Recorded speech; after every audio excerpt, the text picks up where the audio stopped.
Welcome to the In Love with PMDD podcast. I am your host, Dr. Rose Alcaton, your PMDD relationship psychotraumatologist. I help you stop the monthly PMDD breakups. I have personally been suffering with PMDD for over 19 years, and I published my dissertation directly towards the relationship experiences of partners of individuals who are suffering with PMDD. So although I have premenstrual dysphoric disorder, which is an approximately 1 in 20 women, makes you want to break up with your partner every single month right before your period, I also provide services and counseling services and programs specifically designed for partners for what they are going through with being in a relationship with someone who struggles with PMDD. There are so many aspects that affect PMDD relationships, whether it's PMDD rage, whether it's intrusive thoughts, whether it's just you not getting your needs met in your PMDD relationship and feeling like breaking up is your only option. I am here every single week to give you my signature trauma transformational tools that are going to help you and your PMDD partner to get through all of the stress that is going on in your PMDD relationship. And if this is something that you know that you need help with, then you need to join the PMDD Power Couples Group Counseling Membership. This is when we meet every single week. We go over what is specifically going on in your PMDD relationship, and you'll get a chance to get my customized PMDD counseling transformational tools. And then also, if you need a private session for you and your partner, you can go to inlovewithpmdd.com and get those PMDD relationship reset sessions. This is where I have private sessions with you every single week, every single month. We're checking in, we're mapping out your PMDD relationship. So let's get into today's episode. Today, we are going to talk all about the 5 love languages. So for those of you who don't know, if you've ever been working on relationships, a lot of things that the first people go to are the 5 love languages by Gary Chapman. And I really, really love his work. And I really, really love the way he hones in on the way that we love our partners, the way that our partners need to be loved. And I remember on my journey, I was just in this place of struggling with having premenstrual dysphoric disorder and like abiding by the rules of the love language, which means that whatever way that your partner receives love, you're supposed to do it that way. And I was in this place of struggling because a lot of times when I would get into, my luteal phase and I would be thinking about what my partner needs. So I was trying to be very self-aware. This is how a lot of times you can be my private clients and do the work, but it makes you even more self-aware of how you need to improve in certain areas. And it really gets into the guilt and you really start to beat yourself up because you feel like I should be doing more because I've been doing this work. I've been working on myself. And now that I know that my partner's, love language is this. And so let's just go over the love languages. And before we go over what they are, the premise is if you know that your partner receives love in a certain way, it is your job as their partner to speak that love language in order to let that person know that you love them. Like that's the way that it was explained to me. That's the way it was embedded in my brain. And so I said, okay, if I met a person, that would be one of my first questions. I would be like, what's your love language? And even on these dating apps, they'll be asking that. Or if you're in a relationship and you're trying to do the work on yourself and you're DIYing it, which is what I call it before my private clients come to me, they try to Google things and try to say like, hey, can I fix, the relationship with trying to learn how, I can meet my partner's needs or my partner can meet my needs and things like that. And so the love languages is like the basic step, right? And the ones that resonated with me in one point of my life are there. And then another part of my life, they're not there. So right now, what I mean by that is right now, I have a love language or 2. I always say it's your top 2. I'm never like a very all or nothing only top 1. Like if your love language is gifts, I'm not saying that has to be your only love language, like the only way that you really feel loved. That's the whole point of the love languages is to really tap into, yes, I can do all these things. I can buy you things. I can spend time with you. I can make love to you amazingly. I can tell you that you're amazing with words and I could, do these acts of service and mow the lawn. But it's always this inclination of, I need to know how you feel loved. Because I was to my private clients and I would be like, why waste your time doing all of these other things when you could just do what it is that equates love to them? Like, why waste your time mowing the grass when your partner really wants you to make love to them? Like, that's the way I was rationalizing it, because it didn't make sense for you to be putting all this effort for the same purpose, for the same intention, but your partner wasn't receiving it that way. Like, if you're out mowing the grass and your partner's upset because you're not spending quality time with them, then are you really showing them an act of love? Or are you just doing something that you feel like you should be doing because that's the way that you experience love? Like, when someone mows your grass, you feel like, wow, they really prioritize me.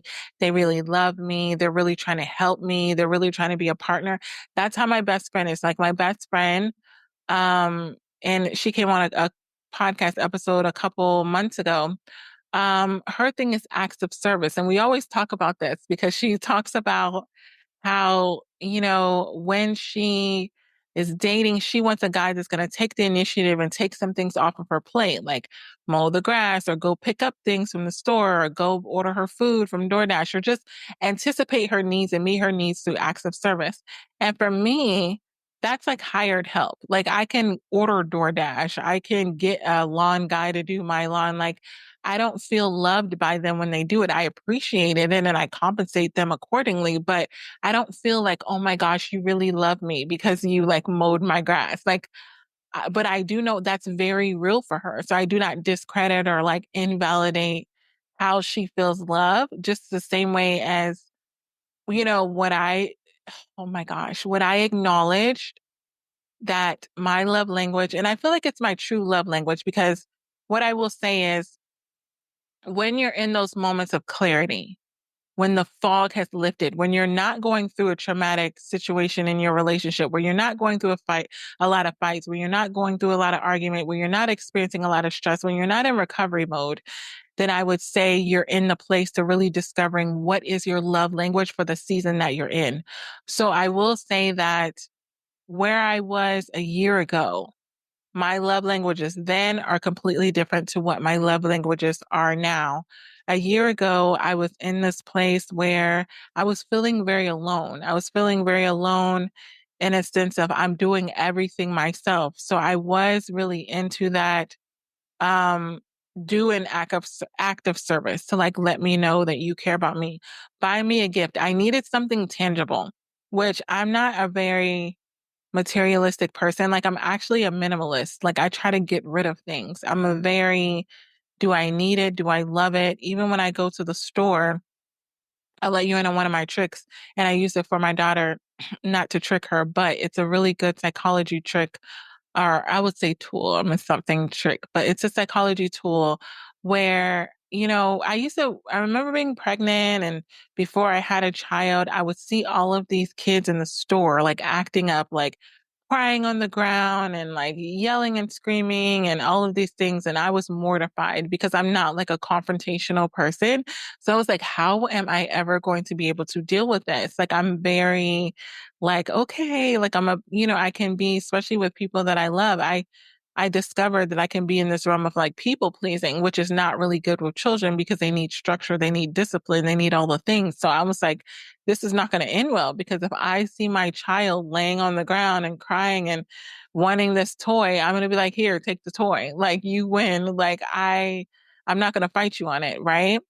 And so I remember seeing that scenario and being like, oh my gosh, like, what am I going to do if I'm ever put in that scenario? And, it can go into the realm of like, oh, this person like gifts and they want this. And I really got to this place where I was like, you know what?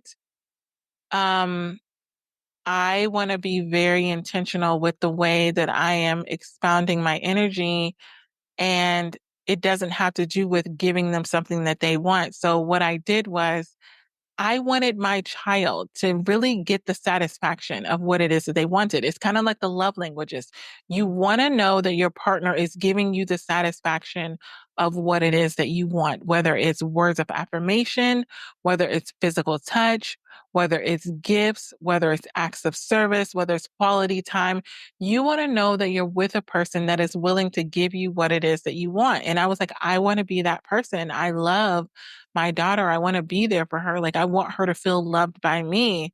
And so when we would go through the store, I would get my grocery cart, I would sit her in the top, and she would see things and point at them. And as she got older, she would be able to get out the cart and grab them. And I let her put whatever she wanted in the basket.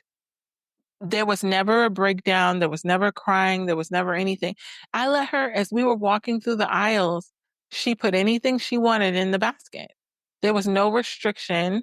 It was kind of like, it really, what I noticed as she's gotten older, because now she's a teenager, she's 15, she'll be 16 this year. It really diminished that scarcity mentality. You know how like when you're growing up and you're only allowed to get one piece of candy, or you're only allowed to do one thing, like you tend to, when you get to be an adult, you tend to overindulge. I never wanted her to be in the realm of feeling like there's scarcity, like, oh my gosh, when I was home, I never was able to do this. And now that I'm an adult and I'm out in the world, like now I get to do it, because then you tend to overindulge and overdo it. So I let her put anything in the basket. And I've shared this with a lot of my mom friends and clients. So whatever she wanted, she put in the basket, because I would be in the store. I'm one of those people that go up and down the aisles, like, because I schedule it out to have like, an hour of my time to just see what it is that I want. Because a lot of times you don't know what you want from the store until you actually see it. So you can make a list and you can be really stringent and be like, I'm going here to get this. But then you see something else like a Glades plugin and you're like, oh, I need that too. So I give myself the opportunity to go up and down the aisles. And I've always taken my daughter with me, and I let her put everything in the basket. As we were going, she was like, oh, I want this. I'm like, okay, put it in the basket. What that did, that's the dopamine hit. The dopamine hit is the excitement of, I want this. If I was to immediately shut it down and tell her to keep going, her mood would immediately shift and she would want that thing even more. She doesn't even know what that thing is going to do for her. She doesn't know what it's going to do for her life. She doesn't know how it's going to add value. She doesn't know how it's going to make her happy. But the fact that I told her she couldn't have it, she could be crying for 75 aisles up and down, and she will just be in this place of her mood being not regulated. She acting out of character. This is when you see the kids that are like, I don't understand, Dr. Rose. Like when they're home, they would never act like this. But when they get in the store, they're not listening to me. They're like climbing over things. They're throwing stuff down. Like there's all this erratic behavior. And it's because you haven't met the need of that initial dopamine hit of, I want this. And a lot of times when we're in our PMDD relationships, it's the same way. There's this void. I am with you. I want this. And so going back to what I did for my daughter, I let her put everything in the basket. And then when it got time for us to go to the cash register, I would say, okay, now you can get two things. Choose which two things that you want to get. And so there's this level of entitlement. It's like, oh, I get to choose. I get to choose out of all the things that I loved in this whole store. I get to choose the two that I actually want. So she would go through and she would look and she would start to, and I let her put things back with me. I'd be like, okay, where did you get this? And then it was like an adventure. It's like, oh, you got this from here. Let's go put this back. Oh, you got this from here. And I would ask her, hey, are you sure? Like before she put it back, are you sure you don't want this? And she was like, sometimes she changed her mind. Sometimes she didn't. I always gave her the autonomy of whatever she loved in that moment, she was able to get. And then she had to choose. She made a choice. She was firm in that choice. And by the time we got to the cash register and we checked out. And that's been the trajectory of her desiring something, her being able to make a choice. There were so many lessons in that because she was able to make a choice as to what she truly wanted. Because a lot of times when we get in relationships, there's all obviously out of the love languages, they all sound amazing. Words sound amazing. Someone telling you that they love you. Physical touch sounds amazing through certain cycles. Gift sounds amazing. Quality time and then acts of service. But there's always two things that are like the primary, like, okay, this works for me and this works for me. And a lot of times maybe it's the combination of both. So fast forward to my relationships. Um, I used to think that and I'm even looking down at the list because I'm trying to like not be biased as to what I really want right now, but I really wanted, and again, I was in a long distance marriage, so maybe quality time was prevalent for that reason, right? So because of my circumstance of being in a long distance marriage, I really value quality time in the realm of taking trips. Like I wanted to take a trip, I wanted to spend time with you, I wanted to make memories, I wanted to take pictures, like all of those things were really, really important to me. And gifts became important to me because I needed something to hold on to in the times that I wasn't going to be with you. And I will tell you right now, gifts and quality time are the furthest of my love languages. So I will tell you, I feel like I keep saying I will tell you because I'm obviously going to tell you. We're on a podcast, but um, your love language will change during different phases of your life. Where you and your partner are in the beginning of your relationship, specifically when you're in PMDD and you're in your luteal phase, your love languages could change through all four phases of your cycle, meaning when you're in menstruation, you probably don't have a lot of energy. You probably want to hibernate. You probably would love some acts of service, right? You would love to have your partner take over a lot of things that you don't have the energy to do. And then when you're in your follicular phase, you probably want to spend a lot of time with your partner. You probably want to connect with them. Um, in your luteal phase, again, when you're not feeling a lot of energy, gifts are really, really high. They're really, really effective to showing your partner that you love them while also respecting their boundaries. Meaning, if you're in a place where you're in your luteal phase, you're not wanting to spend a lot of time with your partner, but you're also wanting to feel like you're connected. Your love language in your luteal phase may be gifts because you have that confirmation. My partner loves me. My partner cares about me, but they're also respecting my boundaries and giving me the space that I need while I'm suffering in PMDD. And then when you get into ovulation, you may be in that place of having the desire to have physical touch. Like you feel really loved when you're ovulating and you're feeling connected and you're feeling like free in your body to explore all of the things that you probably have been thinking about but haven't had the energy to do. Maybe you choose your ovulation for that. And then when you're in your follicular phase, like I'm really free with my words. Like when in my follicular phase, I'm feeling so loving. So it's easy for me to say loving things. I receive loving things so much. So I will say that your literal love languages can fluctuate through every phase of your cycle. So if you want to really work through this, which is what a lot of times what I do with my private clients, I want you to just take out a pen and pad and I want you to write down the five love languages: words of affirmation, physical touch, gifts, quality time, and acts of service. And I want you to assign each love language to what phase of your cycle you feel it the most. So for me, right now, present day, being in the dating world, my absolute love languages are my top two, because I always say there's top two. There's a primary and an alternate, are words of affirmation and physical touch. Those are my two. If you can pair giving me words of affirmation, telling me not just, I don't mean compliments, I mean something meaningful, meaning tell me how our interaction impacted you. Tell me how you feel about me. Like I like to go really deep into the mindset because if it's cookie cutter, and we'll get into that in this episode, I'm just going to be like, that's a scam. Like, and you know me, I've talked openly about this. Like, I am the poster child for love bombing, right? I don't even, there's so much shame about it, about being love bombed and about, being a person that's like, oh, you feel for that. Like, I don't feel shame in being a poster child for love bombing because I know where it is that it came from. And the reason why I can say this is because I did the work on myself. When I realized, oh my gosh, I'm a poster child for love bombing. Like when I'm dating, if someone tells me, again, not even compliments, they're just very attentive. And then they communicate with me. I was dating this guy. I almost said his name. Like, I almost said his name. But I was dating this guy and we would go on these dates, right? And then after we would go on the date, he would say, "Hey, do you have time to talk?" Like maybe like an hour later. You know how you like come home from the date and then you're like decompressing. He was like, "Hey, do you have time to talk?" And I would be like, "Oh, sure." And he would literally recap via his words. And this wasn't a necessarily love bombing in a way that it's false and it's narcissistic.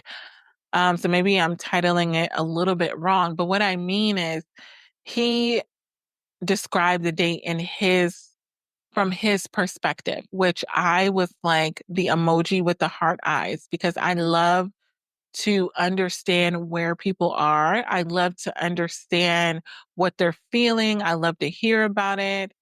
Um, and so when he literally got off the date and wanted to do, I think we called it something like a recap or something. We called it like we would go on these dates and we would be like pretty normal, very normal within the date.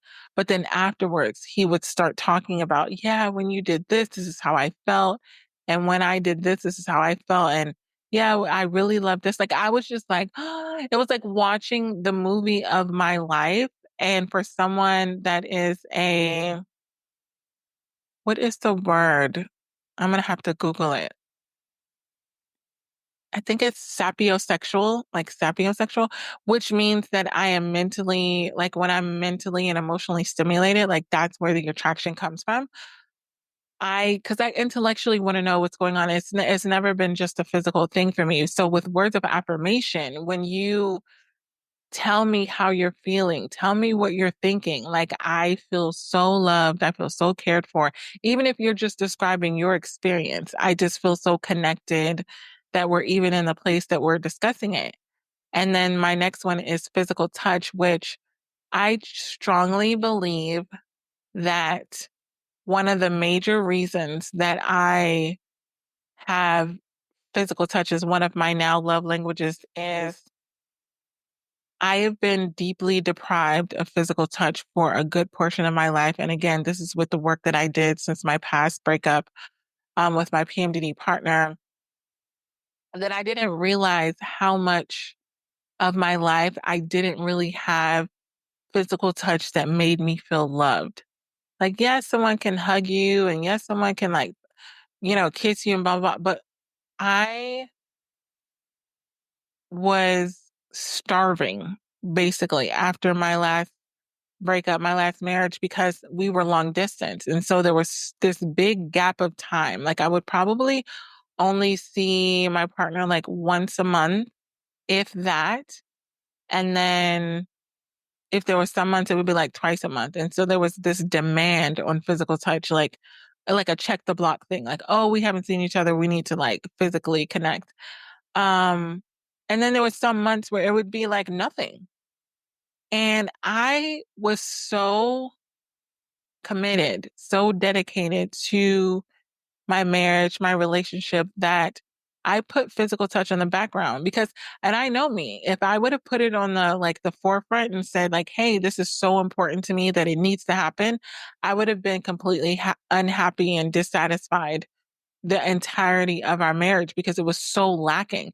Now that I think about it, present day, I don't know how we survived as long as we did without the level of physical touch because even hugs within itself is so healing. And I teach this to my clients. And so I couldn't believe that I had put myself in a situation where I was going to be deprived of something that was so crucial to a relationship. But I remember towards the end, within the last year, I remember trying to cultivate it. Like I was trying to make it happen in our relationship. Like when we were together, I'm like, hey, I know that we're like hanging out with all these people, but like, let's hug, let's take a moment and let's be intimate and let's, be affectionate and let's show PDA.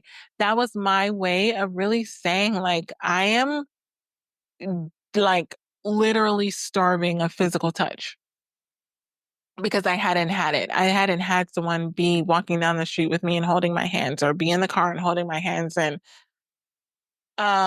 being so the intimacy is like deeper than just sex. I will say that it is more so of the touch of another person is so valuable and I discovered that after um the divorce happened, when I started dating, I started to recognize like the way that my mind and my body reacted when someone would be like openly affectionate. Like if we're dating and you like hold my hand, like when we're walking down the street, which I love because and that's another thing. I'm like, how did I do without this? Because I love it's for me, it's the difference between being with someone that's a friend and being with someone that's a partner or someone that you're dating and someone that you want to feel loved by.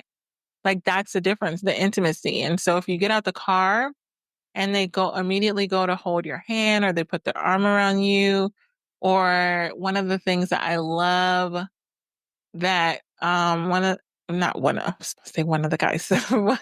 One of the things that I love is I was getting out the car one day and I was getting dropped off. I was getting dropped off and from a date.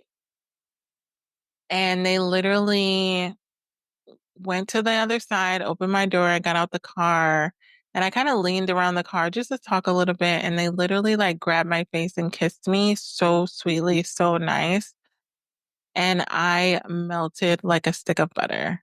I felt so loved, so cared for. And they just like did that. And then was like, I love you. Like, you're so beautiful. You're so, like, it was like a mixture of all of the things, of the words of affirmation. That's what I mean by the mix of like the words of affirmation and the physical touch. Because if it's just physical touch, like I'm going to assume that you're horny and that this is like a serving process, which doesn't feel good to me. Like if I feel like the only reason that you're trying to, interact with me physically is to meet one of your needs, I'm immediately turned off and everything is like cut off. Like I had a dating coach who was like, what did he say? You'll be drier like the Sahara Desert. Like that's me. Like I'm just like, I don't lean into that.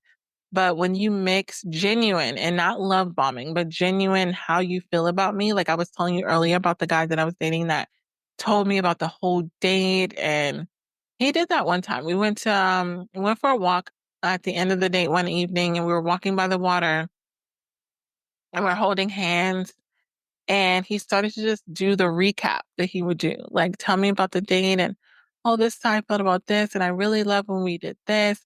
And then mixed it with like affection, with like hugging and kissing and holding hands. And like, it felt so good and not from a flesh perspective, but just more so I felt so loved, so cherished, so adored. So that's my Achilles heel, which is one of the reasons why I'm like, know what I'm dating. Everyone I'm dating always, when they figure out that I record a podcast, because like I've let it slip out a couple of times where I'm like, these are the days that I record. They're like, let me hear your podcast. I'm like, absolutely not. You would have all the keys to the kingdom. So, that's one of the things that I could like fall in love with. It's like hearing someone speak genuine words and feelings and being vulnerable. Vulnerability is such a big deal for me. I feel like when it's surface level, like if you just say I'm beautiful, and I'm saying this not in a vain way, not in a narcissistic way, but like I know I'm beautiful. If you just say, "Oh, you're so kind," like I know I'm kind. Like I need it to be a little bit more specific. And again, we're going to get into this in this episode, but when I'm in PMDD, my love languages literally shift. So I will say I'm looking at the list now, a little cheat sheet. When I'm in PMDD, I don't really need acts of service. Like I feel like I hire enough of people to help me out. I do genuinely enjoy cooking, so I don't really need anyone to do that. I rage clean, and what I mean by that is I'll be in PMDD rage over whatever, things happen. And I love cleaning. So I would never hire a cleaner because they would take that away from me. Quality time when I'm in my luteal phase, no. Like, no, I like spending time, but it's like a calmer thing. Like it's a very low key, like I can take it or leave it. Like I'm in my luteal phase right now. I'm on day 4. I can take it or leave it. I don't feel less loved because we're not up on each other. Now, if this was ovulation, if this was my follicular phase, I would be totally offended that my person is not blowing up my phone trying to spend all their days with me. But right now, I value my alone time because I do so much during PMDD, during my luteal phase, that regulates my symptoms. So I'm good. Like if you're busy, if you're whatever, like I support this message. Um, Gifts, no. Like in my luteal phase, I don't know because I'm actually a what do you call it? I'm like a minimalist. I don't like a lot of things. I don't like a lot of clutter. So you just giving me rando things, even if, flowers or whatever, like I would obviously appreciate anything, but like that's not a priority of mine. I wouldn't feel loved. I would feel liked. I would feel like, oh, you like me, you got me this. Physical touch. I'm actually one of those weirdos. And I will say it's a weirdo because I don't have a lot of clients. I have some, but I don't have a lot that value physical touch during the luteal phase. For me, it is a absolute reset. And if you go back for a billion years on my episodes, it's called the magic pill in your PMDD relationship. Um, Having sex, having I'm about to say ovulation, a orgasm during my luteal phase resets me. Absolutely. Everything is realigned. I feel more positive. I feel more relaxed. I feel more cared for. I feel so good in my luteal phase. And I know there's so many people that don't like to be touched. And so I'm not trying to like trigger you or anything, but I just would say for me, and it's a different energy, I will say, during the luteal phase than it is in other phases as far as the way in which the interaction is. Um, yeah. Read in between the lines. Am I choking? Oh my gosh. I'm drinking water. Clearly I'm blushing over here. Like I'm like, oh, because I'm trying to like be respectful. I know I have young kids. It's low as 13, some of my clients that are listening. So I'm trying to be very respectful. But uh it said all that to say, physical touch during my luteal phase, you get a thumbs up from me. Words of affirmation, yes, I need that kind of reassurance to stop my spinning brain, to stop my overthinking brain. I have a lot of intrusive thoughts. I make up like a whole series in my brain if I don't get it. But you know what? What I've noticed with the love languages is, and the reason why I even did this episode is because I don't know if you know, I think I've mentioned it lightly on some episodes, but every counselor should have a counselor. Every therapist should have a therapist. Every coach should have a coach. I know my coach does. I probably wouldn't hire someone that didn't have their own person to regulate whatever's going on in their life. And I have a person, and that person told me, because I do weekly sessions with them. So I never tell you to do something that I'm not already doing. I'm investing in my mental well-being just as much as I'm advising you to do. And I was in this place of being so frustrated. I will say that the month of, what is this, May, April, like March, April, was so stressful for me in my luteal phase. There was a lot of overthinking. There was a lot of like dissatisfaction. Like I was deeply dissatisfied. And I was just in this place of being like, why don't they do this and why don't they do that? Like there was a lot of complaining and a lot of standards that I didn't feel was being met. I didn't feel loved a lot of times. And that was hard for me because I felt like I was putting my best foot forward in this connection that I do have right now. And I had them ask me, which is why I decided to do this episode, why, like, what is their love language or whatever? Like, basically, they were describing that I was having like a void. And I was expecting this person to fill my void in the way that I demanded that they fill it. And if they didn't do it, then they didn't love me because they had said that they love me. And I was like, there's no way if they love me. I was very much conditioned. So I will say when you come out of a relationship, it's always really good to examine the remnants, which could be a whole nother episode. Examine the remnants of what is left from the previous relationship that you may be conditioned to do. And you may be holding this current partner liable for doing things that the other partner did. And if they didn't do them, like basically, if another partner did something to make you feel loved, and then you get in another relationship and this person doesn't do it, you automatically assume that they don't love you. That was a space that I was in as of a month ago. I was like, I get good morning texts. Like one of the things that can happen when you have these distinct love languages is you may have one partner that meets all the blocks of one love language, but not the other. Like this is what was happening. I had a partner before, my ex, who exceeded my expectations when it came to words of affirmation. I never had to ask them for a good morning text, the good night text, during the day text. I never had to worry about communication at all. They were always communicative. They were very attentive. They paid attention to detail. They remembered the little things. They gave me gifts. Like they were so good on the words of affirmation and the gifts, like absolutely 100%. And so when I met my current person, they're really good on physical touch. Like when we're together, it's always like very affectionate. Like, let me hold the door for you. Let me hold your hand. Like if we're together, it's so cutesy and you feel so protected and you feel so loved and you feel so adored and you feel like really, really loved and good. And I didn't have that with my ex, but I do have that with my current person. And so I was in this space of like, man, I was getting like the catch 22. I was trying to like get all of the things that I got from my past and move it into my present so that I can move forward.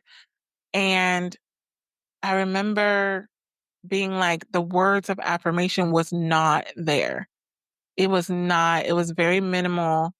And it caused me to overthink so much that I started to accuse them of infidelity. I'm like, hey, if you want, I remember one time it was like on my mind so much that I was like, I can't deal with this because I'm not a person that can like hide my cards. Like, if I love you, if I'm intimate with you, intimate meaning we're connected, like, I don't hold back. And so I remember just being up one night and I was like, I can't do this. So I literally text him and was like, if you want to date someone else, you can just let me know. And he was so offended. He was like, pretty much, what the heck are you talking about, chicken nugget? Like, where is this coming from? Because the last time we saw each other, like, we were good.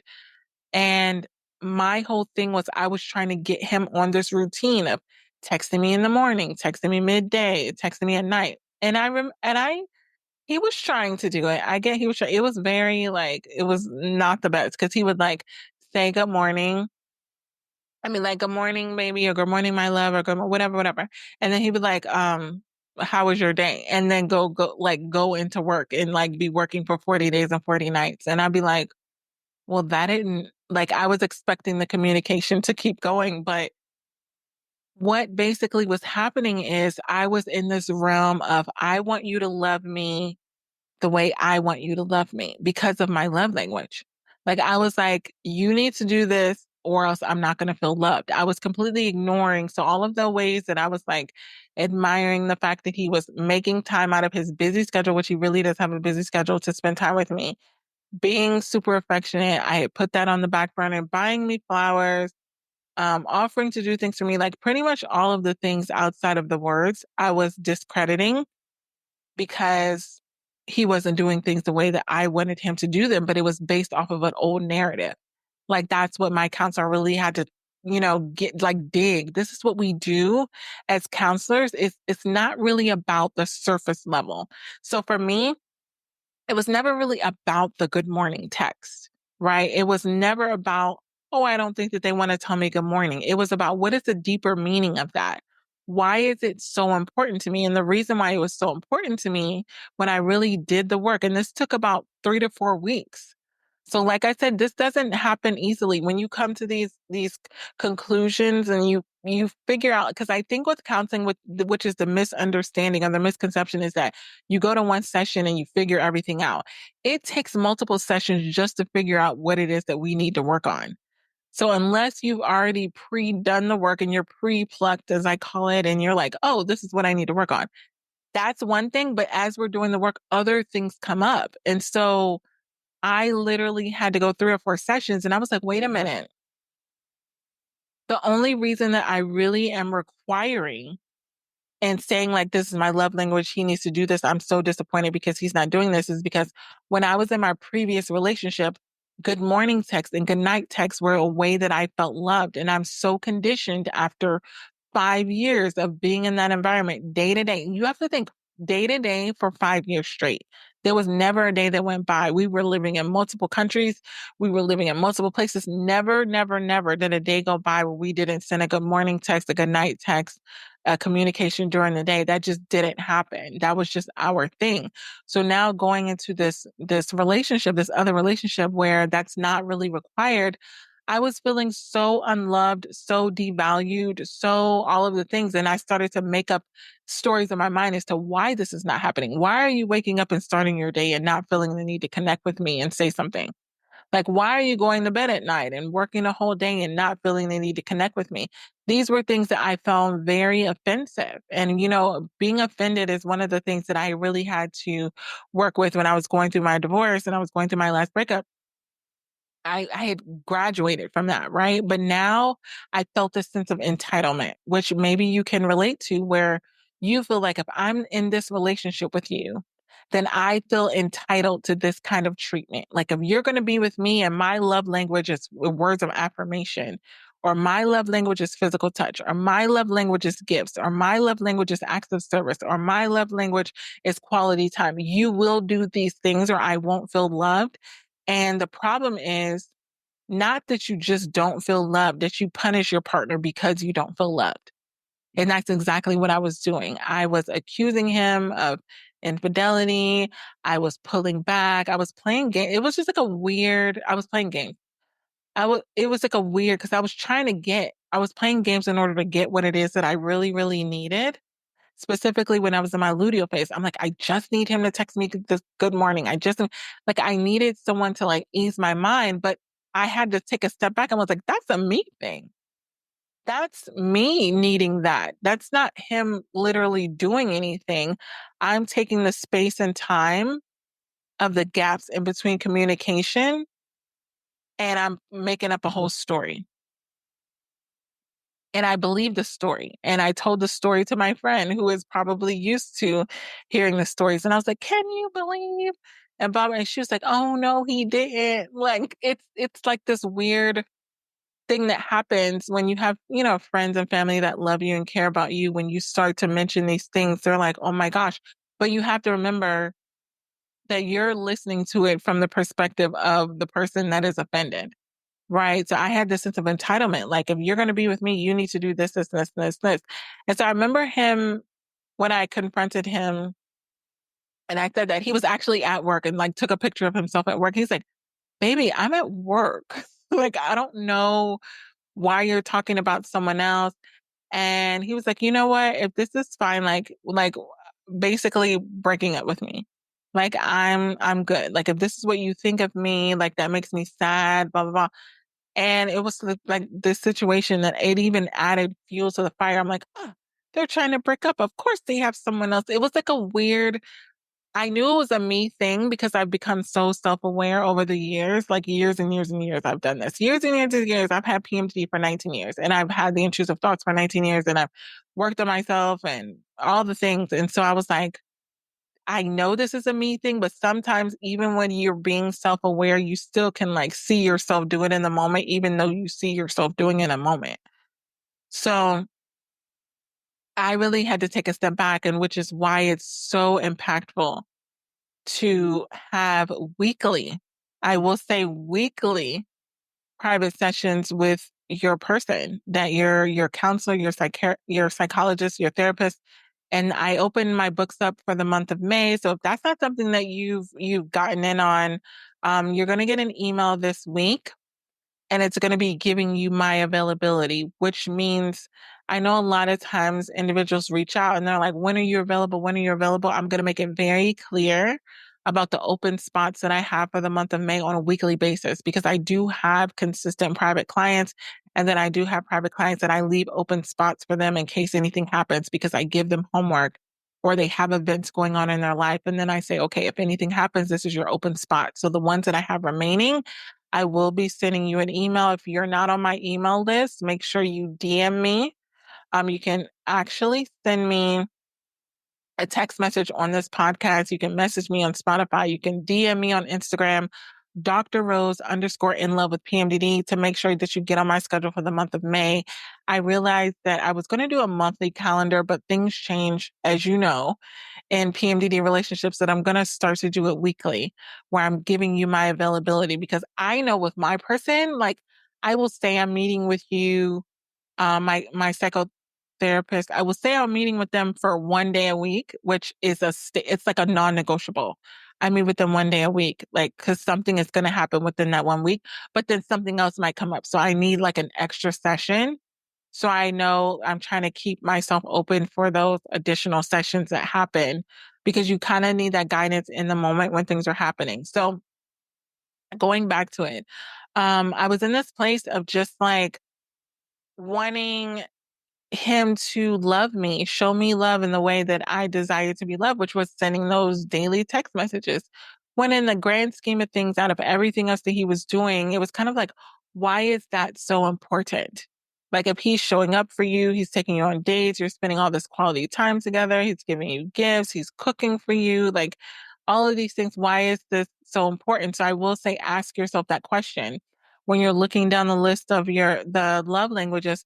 Why is the one that you're demanding of your partner so important? Like, that was the cue for me. I am now demanding, if you do not send me this text message morning, noon, and night, basically. Sorry, I needed water. Morning, noon, and night, then we have an issue. We have a problem. Which for them, you have to think, like, some people don't communicate like that. And I remember him saying to me one time, like, baby, I know that you receive love with words, and I'm trying to I'm trying to show you. And I remember him saying it so vulnerably, I'm trying to show you with the time that I'm spending with you, with the way that I'm investing in with you. And like, I'm trying to show you in these other ways, because I literally, like, it wasn't his thing. Like, I feel like he was doing it, but it wasn't his thing.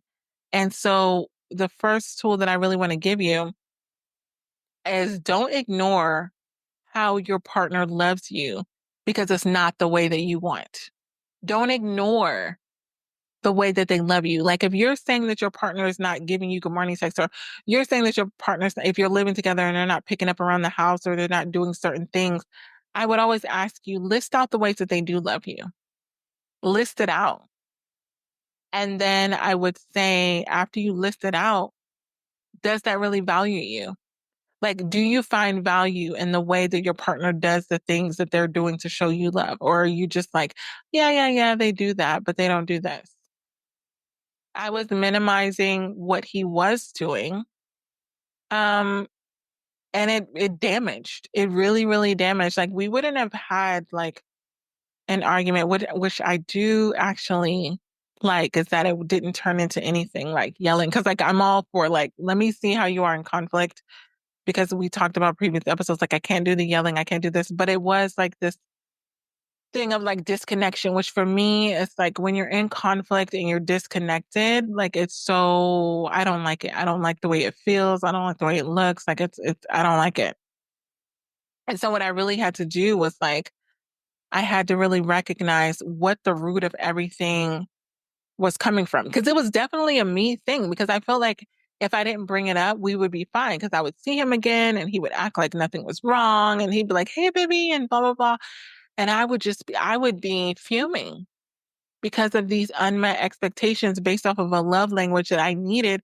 But you have to understand, just like I told you, I need 5 different love languages in 4 different parts of my cycle. Like, can we just like understand how complex that is, and the pressure that that is putting on another human? Meaning, when I'm in ovulation, I want, like, we went through it, and I need all these different things. This is not a 3-ring circus. So a lot of times you're expecting your partner to like, oh, I'm in this phase, now do this. Oh, I'm in this phase, now do that. And they're like, do, do, do, do, do, do, do, do. Like, this is not a circus.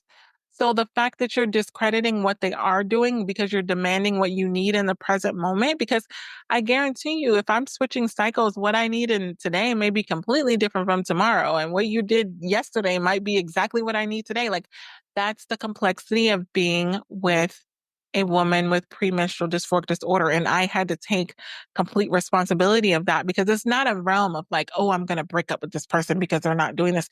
Because guess what? Anybody that you're going to be with is going to have to learn how to navigate a PMDD relationship with you. So this is not a matter of throwing away this partner just to get another partner, just to go back. You're like, you're going to start at square one. Like if you, and I've had this happen where clients have broken up with their PMDD partner, literally stopped listening to the podcast because they're like, I don't have a partner. Let me stop listening. I will say, if you're single and you've broken up with your partner, still listen to the podcast. It is still going to apply because at some point you're going to be in another relationship and you still want to be working on yourself in between. So don't feel like it's so compartmentalized that it's like, oh, I'm not in a PMDD relationship. Like, if that was the case, I would have stopped doing the podcast. When I got out of a relationship, I would have been like, oh, I'm not a PMDD partner anymore. So I guess I don't need to do this. No, wherever you are in your life, as long as you have premenstrual dysphoric disorder, this information is going to be valuable for you. So I really want to talk to you today about the five love languages, which we've really gone over, and how they can add stress. That, this is why I love talking to you all, because there's so many things that are so beneficial for the general public, for everyone else. And it's like that Kendrick Lamar song, like they not like us, meaning a lot of things that work for other people do not work for individuals who have premenstrual dysphoric disorder. I will repeat that. A lot of things that work for other people do not work for individuals who have premenstrual dysphoric disorder, specifically in relationships. So the advice that I would give my private clients who are trauma-based, who don't have PMDD, it's not the same as the individuals that I have as private clients who have PMDD. Like I have to compartmentalize and separate the two because with us, it's very specialized. So whenever you go to a doctor, whenever you go to a counselor, psychologist, just like you go to a gynecologist, there's certain doctors that are specialized in a certain area. When they're specialized in that area, they give you advice, they give you guidance, they give you tools that work for that specific area because that's what they specialize in. This is not a generalized thing, like anything that works for you, like on social media. Like a lot of times you'll see a lot of generalized information about relationships. And I fell down that hole. I fell hard because I was listening to individuals that were in the dating realm that were only talking about generalized dating, generalized relationships. They weren't incorporating premenstrual dysphoric disorder in any of their content. So I was going to listen to them and doing the things that they said to do. And it was horrible. It was absolutely horrible because I was like, why is it not working? Why is this causing me more suffering? Why? It's because when you have premenstrual dysphoric disorder, everything needs to be customized when it comes to your relationship because there are ebbs and flows. We're doing it off of your cycle. We're doing it off of how you feel. We're doing it off of the symptoms that you're going to have. And so the advice that you're given, the tools that you're given need to be in alignment with having premenstrual dysphoric disorder. And so this is what I want to tell you about the love languages. I am not saying that the five love languages is bad. I am not saying that you should not listen to the five love languages in your follicular phase when you're feeling great, when you're not having premenstrual dysphoric disorder symptoms. I'm saying that when you're in your luteal phase, when you're having PMDD, and maybe some of you when you're in your ovulation phase, where I talked to you and you said that you're having PMDD symptoms in your ovulation phase. Whenever PMDD is in the picture, this is what you need to know about the five love languages.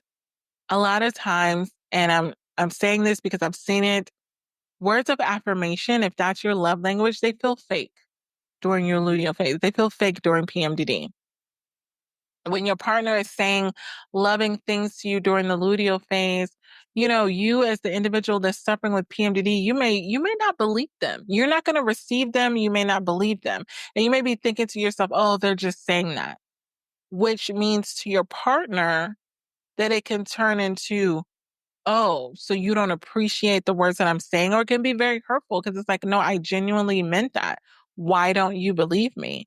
So it creates a lot of conflict and a lot of emotional distance between you and your partner. When your partner says something to you, where if you're in your follicular phase, they say something loving, you say something loving, no big deal. When you get into your PMDD, they say something loving and you're like, you're very suspicious about it. It's like, why did they say that? You don't really feel like that. Number one, you don't feel worthy. You feel like you're in this lessened state. Like I don't even like you're just trying to get something out of me. I've been there before where I feel like the words of affirmation that are given during my luteal phase is just to get something out of me. I'm like, what do you want from me? Like you want sex? That's why you're saying I look so beautiful? Or you want something from me? That's why you're coming home with lemons that I needed for dinner and like flowers and like you'll start to feel like the words that they're saying are inauthentic. And that's a trigger for a lot of individuals who have PMDD because you want to feel like your partner is genuinely giving you those words versus you hearing them and having to question them. And so the next thing is physical touch becomes very overwhelming.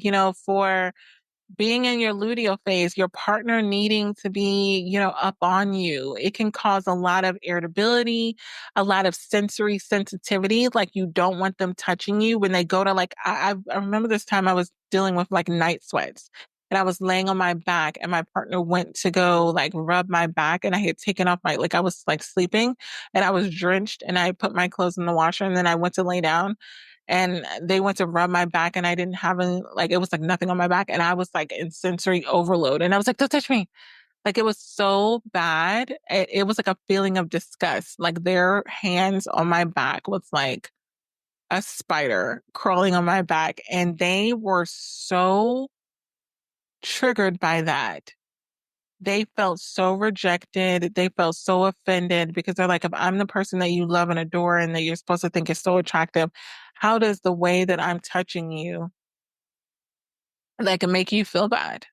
And I felt so bad, but that's genuinely how I felt. It's like I feel bad in the moment, but also don't touch me. Like that was my reaction in the moment. I'm like, I'm sorry I hurt your feelings, but like don't touch me.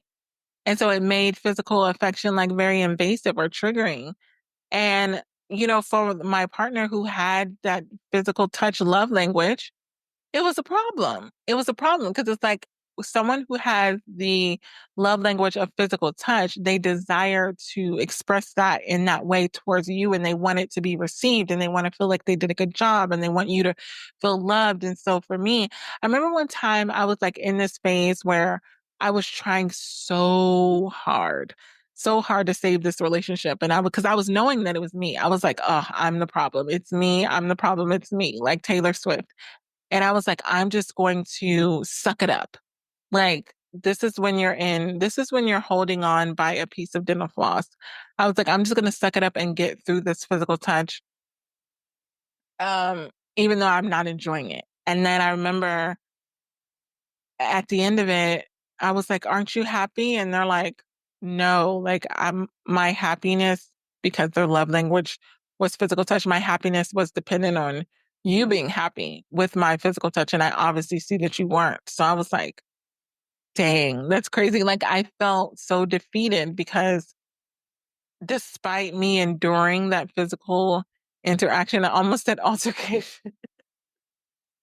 I almost said altercation because that's what it felt like. I was like, this is brutal. Like, can you imagine not even wanting someone to touch you with their shoelace and you allowing them to just envelop themselves on you? And you're like, I feel like I was suffocating and dying a slow death. And I was allowing this because I knew that that was their love language. And I literally thought like, oh, this is so after this, like, we're going to be good. No, absolutely not. They were mortified. They were like, that was trash. That was garbage. That was nothing. And I was like, what? Like in my mind, I'm like, well, why didn't you tell me? I would have stopped. Like, I would have been like, okay, bye. Like, I, yeah, I noticed how triggered they were just by me not being satisfied. Because a lot of times when they are shown physical love and they feel love, they want to give that back to you. And if they're not able to do that, that's a roadblock for them.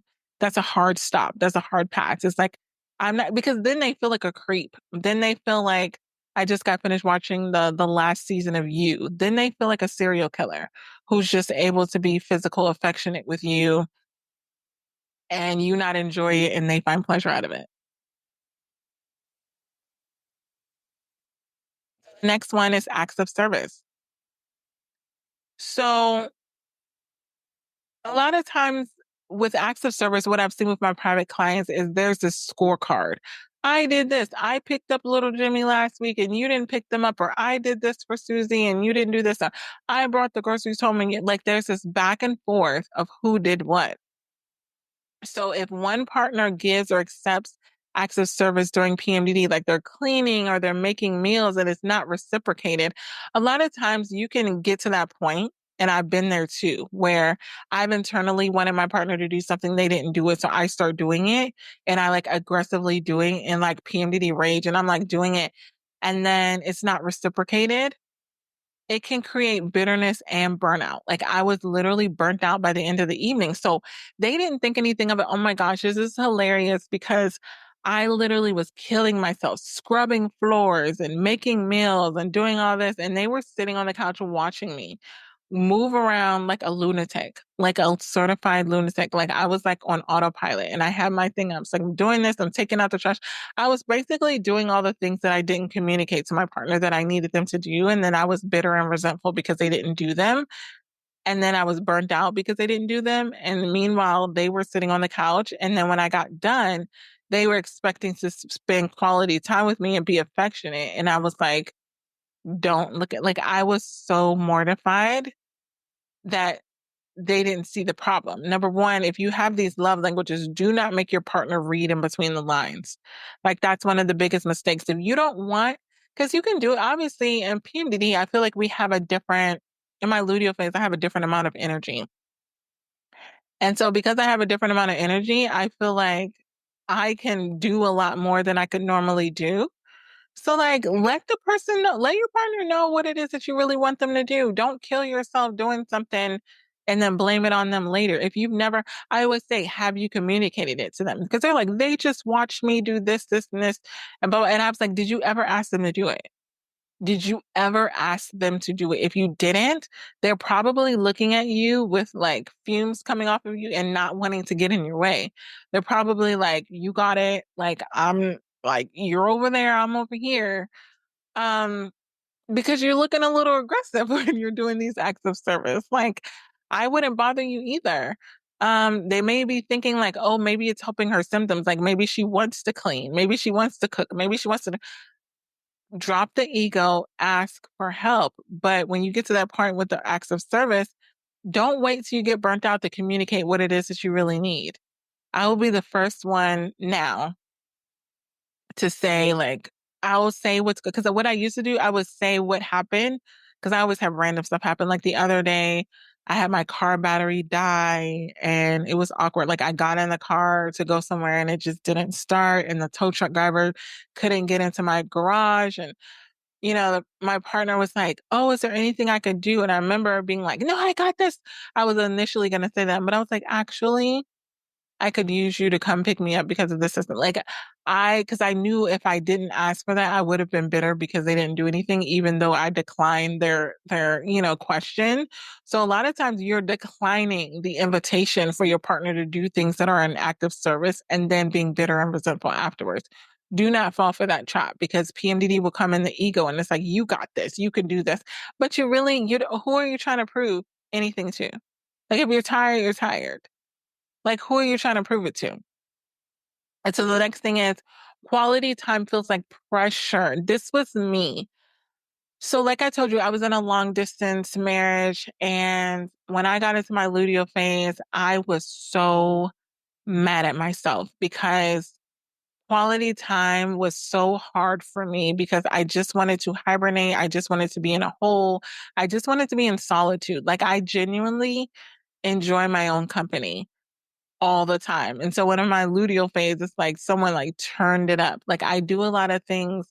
I'm an extrovert. I do a lot of outward things, but I do a lot of things alone. Like if you follow me on Instagram, Dr. Rose underscore in love with PMDD, I go to raves alone. I travel alone. I just got back from Vegas yesterday. And I travel every single month. I do a lot of things alone. I'll meet up with friends, but then I'll be back alone again. And so a partner who needs quality time may seem to like withdraw personally. It's going to lead to guilt tripping and arguments and emotional distance if you start taking time for yourself during your luteal phase and your partner really wants to spend time with you. And the reason why they're going to want to spend time with you is because they're going to be feeling that emotional disconnection.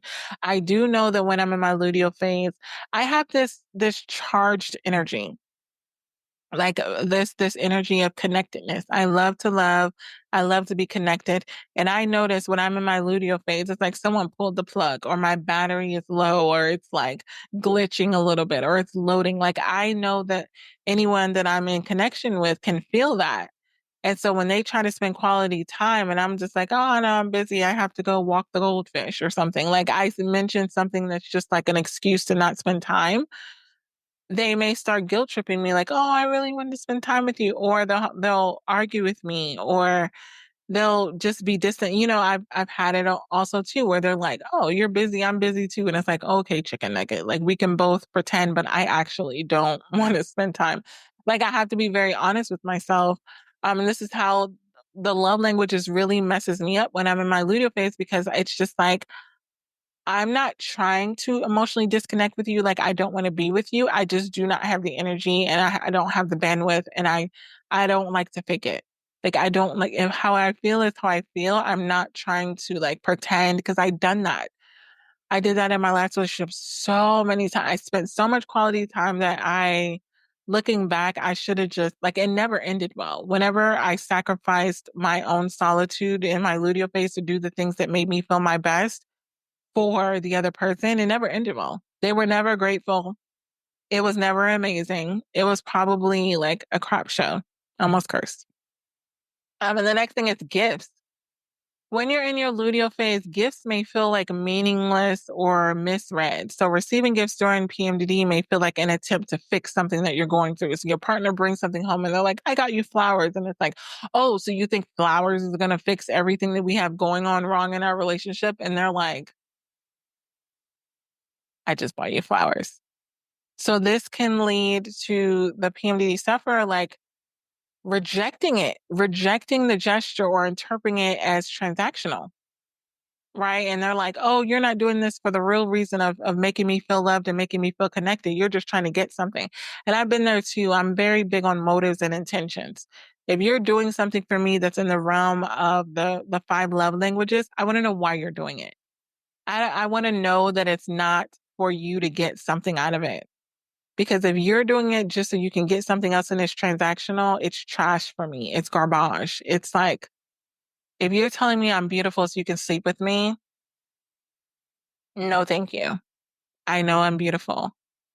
If you're telling me, oh my gosh, you're so smart, you're a doctor because you did this and this and this, and I love the way you help other people, and you're just blowing smoke up my carcass just so you can get in my carcass, like, no.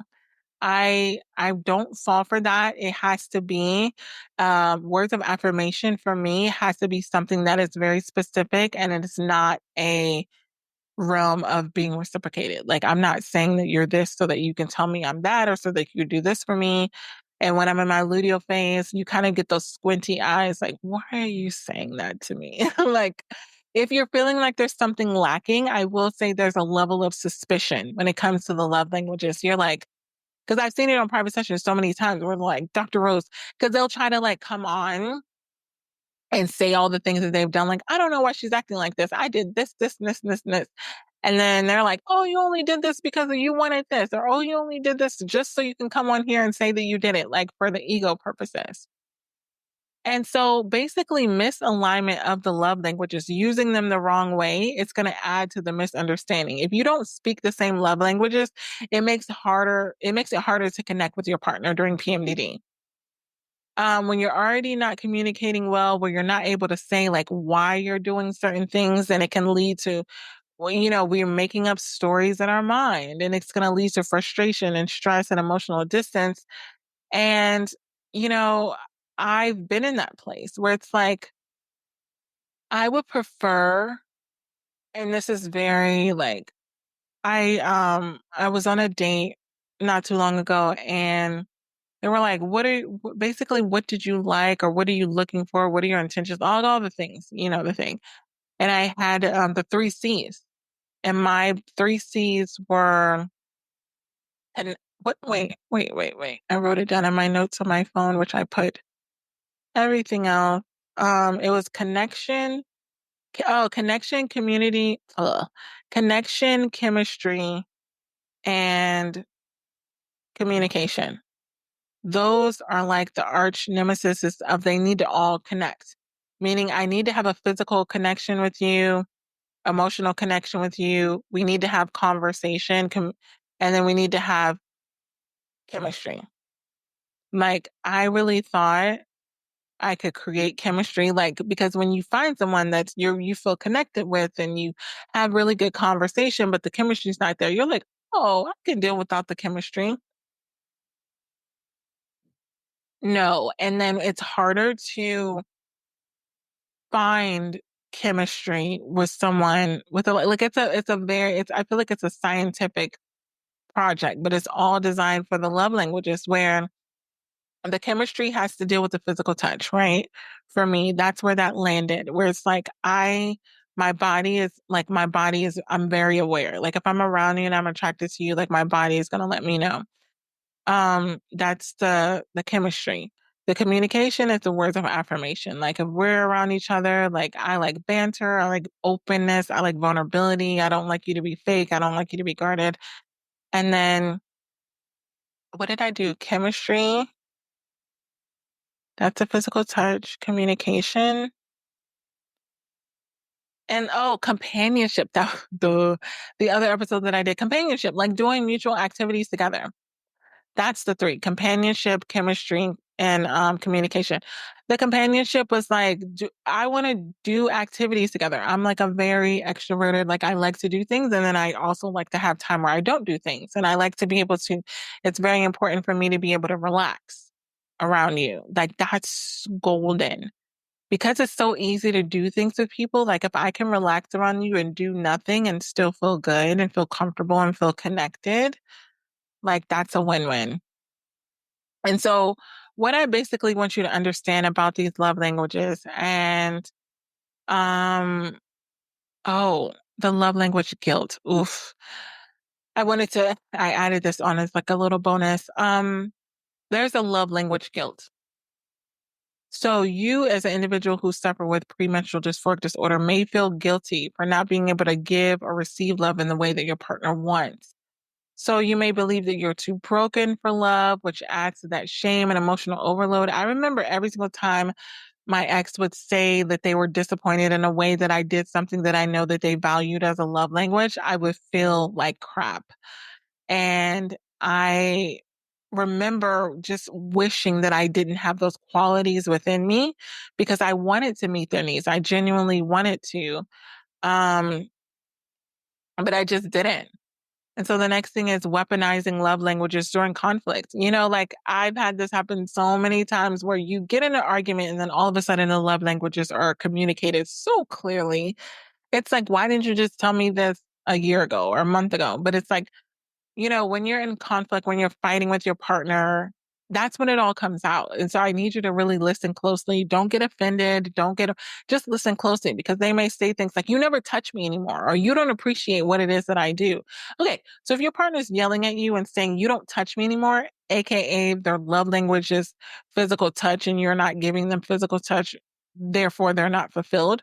Or you don't appreciate what I do for you. That means they've done a lot of things in acts of service. And a lot of things is that they are doing things intentionally to feel loved by you and they're feeling resentful and they're blaming you and shaming you for it because they're like, I'm not just asking for you to do these things. I'm actually willing to work for it by reaching out to touch you and getting rejected, by doing all these acts of service and you not saying anything about it. And then you may say to yourself, like, I told them thank you. I get you. I told them thank you. Here's the thing. When you are connected to someone, you can say something without saying something and it not mean anything. What I mean by that is you can say, oh, thank you for that. but you're really not feeling connected. Like it's an energy when you're being genuine and you're really showing gratitude. So I would say with these love languages, if you're not showing genuine gratitude towards what it is that your partner is doing, then they're going to be bitter and resentful and they're probably going to stop doing them. So what I really needed to work on was understanding that no one is going to love you exactly the way that you want. That's my tool. When I realized that, I was like, what do you mean? Like, I thought I just needed to let them know. And if they really loved me, then they would love me the way that I needed them to love me. But what I recognized is the fact that I need them to love me a specific way, meaning that there's a void within inside me, which I had to face, which is not easy, especially when you've done years and years and years of work and then you get into a relationship and you're realizing the reason why I need words of affirmation so much and the reason why I'm needing that is because I need external validation. And the reason why I'm needing external validation is I was never giving external validation in my childhood. And so now you're getting into deeper wounds that need to be uncovered and dealt with that have nothing to do with your partner. So if you're requiring your partner to heal your trauma with a love language because you have premenstrual dysphoric disorder, that's wrong. You need to be able to recognize this is a bigger thing because why is it such a big deal that your partner is not doing this thing? Ask yourself that question. Why is it such a big deal that your partner is not giving you words of affirmation? Why is it such a big deal that they're not telling you how amazing you are? Why is it such a big deal that they're not touching you, that they're not holding your hand, that they're not showing affection? Why is it such a big deal that they're not giving you gifts? Maybe they're not doing things thoughtful. They're not bringing things home. Why is it such a big deal that they're not choosing to spend quality time with you, that they're choosing to spend time with their family or friends or other people, but they're not choosing to spend it with you? Or why is it such a big deal that they're not, going to the grocery store and getting the groceries or they're not helping you with the kids? Understand the trigger behind why they're not meeting your needs with this specific love language. And the work begins with you. Because when I recognized the reason why I needed this external validation of words of affirmation so much had nothing to do with my partner, nothing to do with anyone that I was connected with, but it had everything to do with a childhood wound that I had of a little girl who was verbally and physically abused and just wanted to know that she was okay, that wanted to know that she was accepted, that wanted to know that she was loved, that wanted to feel special. And that's something that happened way before I ever knew my partner. So why am I making them heal my childhood wounds and pay for things that was never done to them? They were done to me, but I'm coming into this relationship with that. And so a lot of times I won't even say like, maybe you should just be single because a lot of times this doesn't come out until you get into a relationship.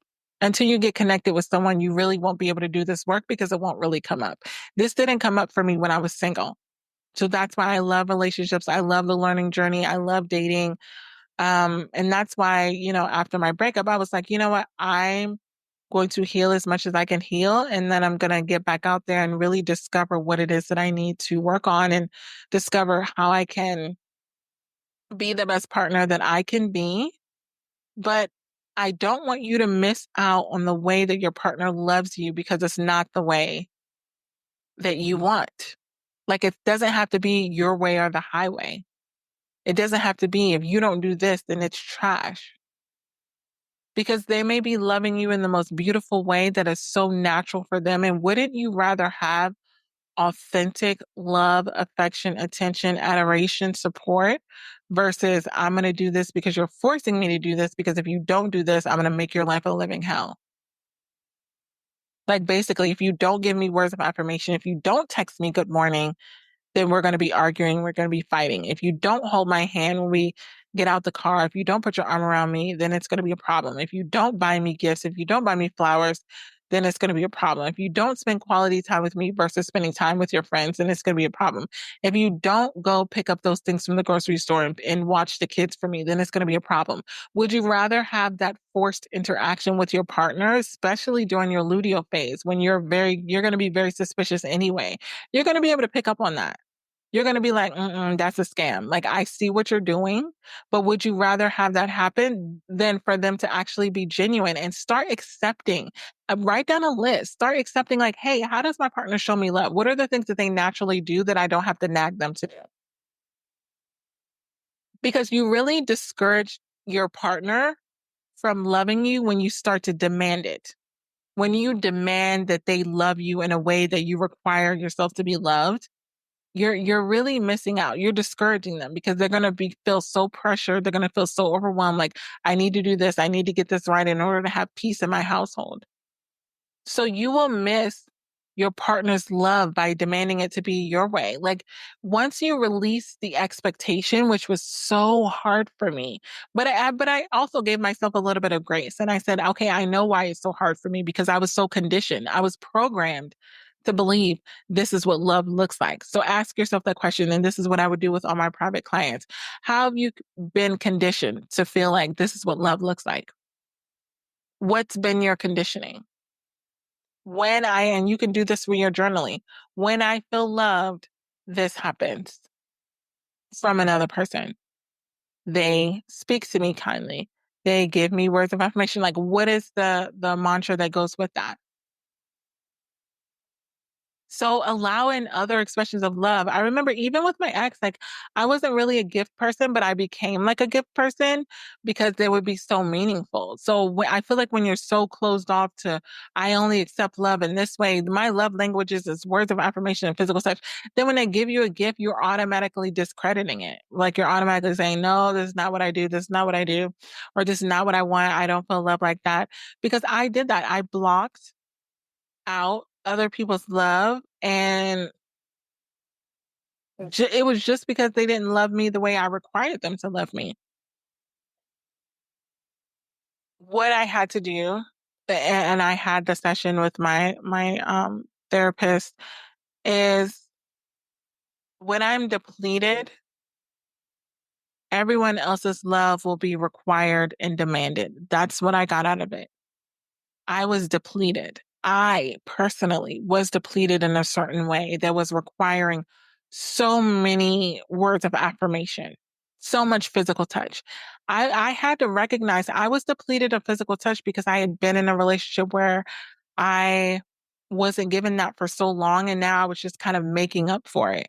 And when I got a taste of it, it almost made me want it even more. It was like, oh my gosh, I love the way this feels. I want to feel like this every day. Whereas that's too much pressure to put on someone else. I had to realize I'm the one that has the void. I'm the one that's making up the story about what it means. And I was depleted in that area. So I noticed my love languages became the places that I was depleted. I was depleted of physical touch and I was depleted of words of affirmation. And so when I was dating someone and they started to show me a little bit of that, I started to siphon it out like I was siphoning out their gas. I'm like, yeah, give me more, give me more, give me more. And that's too much pressure on the other person because when you get in that desperate, needy energy where you're feeling like, give me more, and then they kind of back up. Whenever you become desperate and needy with your partner or anyone that you're dating for a certain love language, they're gonna give you less of that because they're gonna feel the pressure of having to live up to that. They're gonna be like, well, I can't, tell you good morning, good night for the rest of my life. Like, they're gonna catastrophize because there's too much pressure.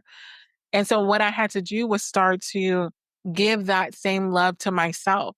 Good morning to me, good night to me, checking in with me, where I didn't require that external validation, which was so huge for me because, you get into that mode of like, if I'm in a relationship with someone, then they should do this. And then you start to feel like any way that you pour into them, like if I show them physical affection, then they should absolutely do this for me. Like, you're doing this kind of quid pro quo where it's very transactional. And so I created a whole guide on the love languages and premenstrual dysphoric disorder, because I know that this was a very in-depth episode. This is a lot.